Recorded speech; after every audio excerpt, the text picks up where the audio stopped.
હૃદય રોગને રિવર્સ કરવો હોય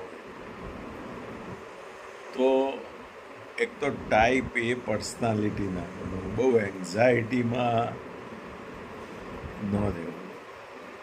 બીજું, તમારે તમારા બ્લડ ટેસ્ટ દર વર્ષે કરાવવા જોઈએ. જો ફેમિલી હિસ્ટ્રી હોય તો 40 વર્ષ દર વર્ષે એકવાર કરાવવા, અને ના હોય તો 50 વર્ષથી દર વર્ષે કરાવવા. ડાયાબિટીક હો તો રેગ્યુલરલી HbA1c ટેસ્ટ કરાવો.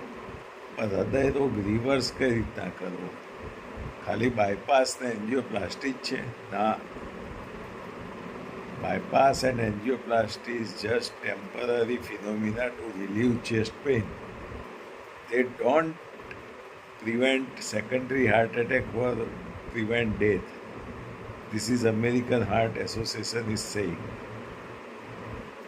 તો હૃદય રોગને રિવર્સ કઈ રીતના કરવો? તો કેટલાય ટ્રાયલ થયા છે. કરેજ ટ્રાયલ, ઇસ્કેમિયા ટ્રાયલ, સેટન, asteroid reversal trial, intensive medical treatment અને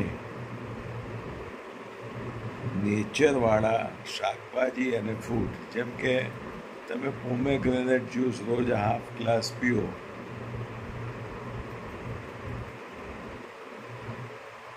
ઓલ્ટરનેટલી તમને રોજ પોમેગ્રેનેટ ના ફાવે તો સાથે એક દિવસ બીટ રૂટનો જ્યુસ પીઓ, ત્રીજા દિવસે પાલકનો જ્યુસ પીઓ, ચોથા દિવસે લોકીનો જ્યુસ પીઓ, પાંચમા દિવસે તમે ગાજર કે મિક્સ વેજીટેબલનો જ્યુસ પીઓ, અથવા તમે ક્રુસીફેરસ વેજીટેબલ ખાઓ, જેમ કે બ્રોકોલી છે, કેબેજ છે, કોલીફ્લાવર છે, તેમજ સ્પાઇનાચ ખાઓ, મેથી. That is very good to reduce inflammation and lipid peroxidation. LIC આવે એમાં. That reduce inflammation and sticking of the LDL, bad cholesterol, to the arterial wall of the heart. પછી તમે બીટરૂટ કાપીને ખાઓ. That is wonderful to secrete nitrous oxide and production of nitrous oxide. It is nitrate moiety. એનો juice પણ પી શકાય અને કાપીને પણ ખાઈ શકાય સવારે.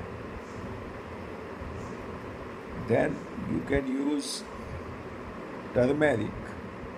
તમે રાત્રે ગાયનું દૂધ પીતા હો તો મલાઈ કાઢીને, ગરમ કરી મલાઈ કાઢીને એમાં ટર્મેરિક નાખીને તમે પી શકો. તો ધીસ approach is good. તમે કેરોટ છે, રેડ પેપર છે, રેડ ફ્રૂટ્સ છે, બધા ખાઓ. ત્યાંથી ખરાબ કોલેસ્ટ્રોલ અને ઇન્ફ્લેમેશન ઓછું થઈ જશે. પણ એકલા ફ્રૂટ અને શાકભાજીથી એસિડ બેઝ બેલેન્સ થાય છે. બ્લડમાં પણ બ્લોકેજ રિવર્સ નથી થતા. બ્લોકેજ રિવર્સ માટે તમારે ઇન્ટેન્સિવ મેડિકલ ટ્રીટમેન્ટ લેવી પડે અને ટ્રેન ડૉક્ટર પાસે, સર્ટિફાઈડ ડૉક્ટર પાસે ECP ટ્રીટમેન્ટ લેવી પડે. અત્યારે મશરૂમની જેમ સેન્ટર્સ ખુલ્યા છે અને હેફાઝાડ એડવર્ટાઇઝમાં પૈસા ખર્ચે. હમણાં એક ESMR મશીન આવ્યું છે કે જે છાતી પર આમ મૂકે અને લેઝર કિરણ નાખે, અઠવાડિયે એકવાર બોલાવે. હવે એની કોઈ સ્ટડી નથી સાહેબ, USFDA એપ્રૂવ નથી. કંપનીવાળા કહે છે કે કોઈક વાર એન્ડોથેલિયલ સેલ ડેમેજ થવાની શક્યતા છે, સેલ એધેશન થઈ શકે, અને એની ઇફેક્ટ ક્યાં સુધી રહે એ પણ પુરવાર નથી. પણ લોકો કમાવા માટે આડેધડ, અમદાવાદમાં એકાદ બે છે એવા ડૉક્ટરો કે જેમનું બસ કમાવું જ છે. એડવર્ટાઇઝમેન્ટમાં પૈસા ખર્ચવાના અને એ જ પૈસા પેશન્ટો પાસેથી પાછા લેવાના. પણ તમે ગ્રીન વેજીટેબલ આલ્કલાઇન ડાયટ ખાઓ, ફ્રૂટ્સ લઈ શકો. જો તમને કિડની ડિસીઝ ના હોય તો, કિડની ડિસીઝ હોય તો ડૉક્ટરની સલાહ પ્રમાણે ફ્રૂટ લો. અને અને તમે ઇન્ટેન્સિવ મેડિકલ ટ્રીટમેન્ટ અમારા એક્સપિરિયન્સ અને અમારા ક્લિનિક જે અમારા રેકર્ડ્સ પરથી અમે કહી શકીએ કે તેનાથી તમારે બાયપાસ કે સ્ટેન્ટિંગમાં જવાની જરૂર નહીં પડે.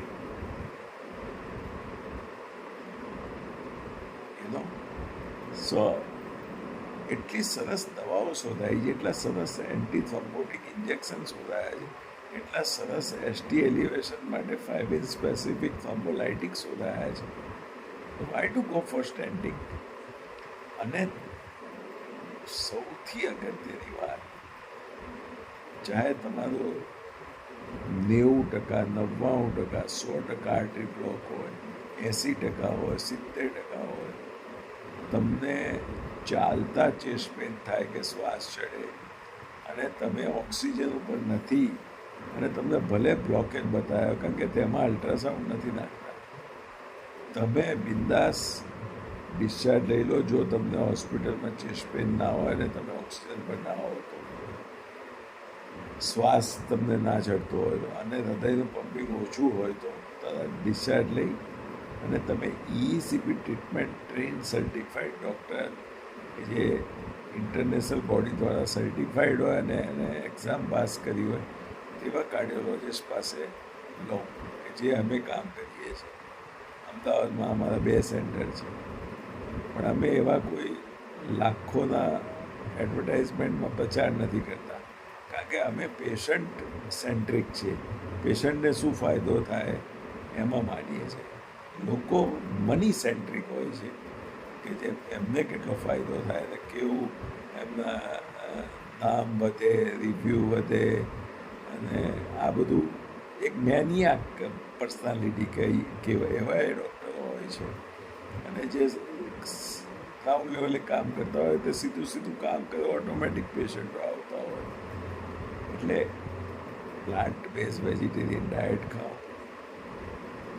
એમાં બધા ડાયટ સારા જ છે. આપણા ત્યાં જે ફૂડની, દેખો આપણે કોઈ ફોરેન કન્ટ્રીમાં નથી રહેતા, ઇન્ડિયામાં રહીએ, તો ઇન્ડિયાના ફૂડ્સ આપણા માટે સારા છે. આપણે એમ કહે કે હું ડ્રેગન ફ્રૂટ ખાઉં, અને ભાઈ ડ્રેગન ફ્રૂટ આપણા કન્ટ્રીમાં થતું હોય તો આપણે ખાવું, દેટ ઇઝ ઓકે. કીવી ખાઉં, હવે કીવી જેવું જેટલું જ વિટામિન સી આમળામાં કે સ્વીટ લાઇનમાં કે ઓરેન્જમાં મળી રહે. લેમન વોટર તમે કકોલા પાણીમાં પી શકો મોર્નિંગમાં, તો આર્ટરી સાફ કરે. એટલે it is a not rocket science કે તમે આમ બહુ દબાઈને બોલો. વિટામિન ડીની ડેફિશિયન્સી હોય તો એથેરોસ્ક્લેરોસિસ થાય અને મસ્ક્યુલર પેઇન પણ થાય. તો વિટામિન ડીની ડેફિશિયન્સી માટે સવારે નૈણા તડકામાં 10-15 મિનિટ આંટો મારો, ફરો અથવા બેસો, અને તે ન થઈ શકતું હોય તો વિટામિન ડીની ટેબ્લેટનો રિપ્લેસમેન્ટ આવે છે, વીકલી એકવાર લેવાની, તે લો. વિટામિન B12 ડેફિશિયન્સી વેજીટેરિયન્સમાં ને બહુ જોવા મળે, કે જે લોકો ડાયાબિટીકમાં મેટફોર્મિન લેતા હોય એ લોકોમાં જોવા મળે. તો એના ટેસ્ટ કરીને એની રિપ્લેસમેન્ટ લો. વિટામિન B12 રીચ ડાયટ લો. આમાં કોઈ જ ગભરાવાની વાત નથી. અને ECP treatment train doctor, certified doctor દ્વારા લો. અત્યારે મશરૂમની જેમ સેન્ટર ખુલ્યા છે. એક પંજાબની કોઈ કંપનીએ મશીનો બનાવવાના ચાલુ કર્યા, પૂનાની કંપનીએ બનાવવાના ચાલુ, અને લોકો ઠેર ઠેર ફ્રેન્ચાઇઝીઓ આપી દે. દિલ્હીના 2-3 ડૉક્ટર છે તો 100 ફ્રેન્ચાઇઝીઓ, 150 ફ્રેન્ચાઇઝીઓ. એટલે આ તો કોઈ ચણા મમરાનું કામ છે. અને પછી એફાઝાર્ડ નામ બગાડે. ECP તમે ટ્રેન ડૉક્ટર પાસે લો તો બાયપાસ અને એન્જિયોપ્લાસ્ટી કરતાં સારું રિઝલ્ટ મળે. પમ્પિંગ ઓછું હોય, હાર્ટ ફેલિયર હોય તો તમારું હાર્ટનું પમ્પિંગ વધી જાય. અમે હાર્ટ ટ્રાન્સપ્લાન્ટના પેશન્ટને ટ્રાન્સપ્લાન્ટમાંથી બચાવ્યા છે. વિચાર કરો, 10% પમ્પિંગ મળે પેશન્ટને. એટલે વિચાર કરો કે ઓથેન્ટિસિટી અને સર્ટિફિકેશન અને ટ્રેનિંગ કેટલી ઇમ્પોર્ટન્ટ હોય છે કાર્ડિયોલોજીમાં અને ECP ટ્રેનિંગમાં. બાકી ટાઈપ એ પર્સનાલિટીવાળા ડૉક્ટરો તો મળવાના કે હું જ નંબર 1 રહું અને હું જ એડવર્ટાઇઝો આપું ને બસ હું કહું એ જ ખરું. એવી પર્સનાલિટી હોય છે. Let it go. અને જીવનમાં લેટ ઇટ ગોની ભાવના રાખશો તો હૃદયરોગ થશે પણ નહીં. કુદરત સાથે થોડો સમય, પોતાની જાત સાથે થોડો સમય, પ્રાણાયામ, મેડિટેશન 2-5 મિનિટ કરો ડેઈલી ભૂખ્યા પેટે, વોકિંગ કરો જેટલું થાય એટલું, સ્ટેર કેસનો ઉપયોગ કરો.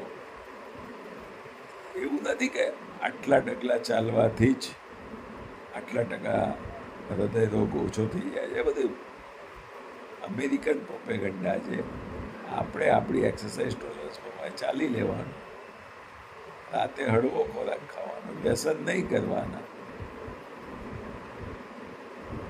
પોલ્યુટેડ એટમોસ્ફિયરમાં નહીં જવાનું, વાદ વિવાદમાં નહીં ઉતરવાનું, ચરબીવાળો, ખાંડવાળો, bakery products, junk food, trans fatty acid rich food જે હોટલોમાં મળે, ફાસ્ટ ફૂડ સેન્ટરમાં જેમ કે પિઝા, આ બધું એવોઇડ કરવાનું, બેકરી પ્રોડક્ટ્સ એવોઇડ કરવાની, કોલ્ડ ડ્રિંક, સોડા એવોઇડ કરવાના, અને ગ્રીન વેજીટેબલ્સ ખાવાના. એમાં ક્રુસિફેરસ વેજીટેબલ્સ ખૂબ જ સારા, પ્લસ રેડ કલરના ફ્રૂટ્સ ને શાકભાજી ખૂબ જ સારા. ટોમેટો ઇઝ અ વન્ડરફુલ લાઇકોપેનથી ભરપૂર, અને tomato is called a food for heart. Pomegranate is best, beet is best. તમે એને કાપીને ખાઓ, તમે એને ઓલ્ટરનેટ ડે જ્યુસ બનાવીને પીવો. પણ એ બ્લોકેજ તમે કહેતા હો કે બધું કાઢી નાખશે, એ વાતની સાથે એલોપેથિક ટ્રીટમેન્ટ અને ECP ટ્રીટમેન્ટ અને ડિટોક્સ ટ્રીટમેન્ટ લેવી પડે બાય ટ્રેન ડૉક્ટર. આજે પણ કહું છું, હેફાઝાર્ડ સેન્ટર્સમાં રિવ્યૂ જોઈને અને એડવર્ટાઇઝ જોઈને તમે પહોંચી જાઓ, તમને થશે કે ના આ બધું ખરેખર હું એડવર્ટાઇઝ જોઈને જ આવ્યો છું. બાકી ખરેખર ઓથેન્ટિક ડૉક્ટર પાસે જવાની જરૂર હતી. એટલે હંમેશા શાંત મને હૃદયરોગમાં બ્લોકેડ ડૉક્ટરે બતાવ્યા છે તે એના મગજની તાત્પર્ય છે. અલ્ટ્રાસાઉન્ડમાંથી, મશીનમાંથી પિંડ નથી આવતી. ડૉક્ટર ભૂલી જાય, બીજા ડૉક્ટર બીજા પેશન્ટની એન્જિયોગ્રાફી કરે, ત્રીજાની કરે, ચોથાની કરે, ભૂલતો જાય ને તમે યાદ રાખતા જાઓ. એવું કંઈ જ ડરવાની જરૂર નથી. Intensive medical treatment, alkaline plant base diet, તેલમાં રિફાઇન્ડ તેલનો બિલકુલ ઉપયોગ બંધ, ખાંડ બંધ, મેદો બંધ, લીલા શાકભાજી ખાવાના, મિલેટ્સ લેવાના, અને ECP ટ્રીટમેન્ટ લેવાની, અને એક્સરસાઇઝ ટોલરન્સ પ્રમાણે વોક કરવાનું, અને વ્યસન નહીં રાખવાનું, અને માઇન્ડને રિલેક્સ રાખવાનું, પ્રોપર સ્લીપ લેવાની. એ અમેરિકન હાર્ટ એસોસિએશન પ્રમાણે 7 કલાકની. That's okay. ECPથી તમારું હૃદય એકદમ રેજ્યુનેટ થઈ જશે જો તમે ટ્રેન ડૉક્ટર પાસે લેશો. મશરૂમની જેમ સેન્ટર ખુલ્યા છે. જેમ બાયપાસ સર્જન જો એનો ગ્રાફ સારો હોય તો સારું રિઝલ્ટ મળે.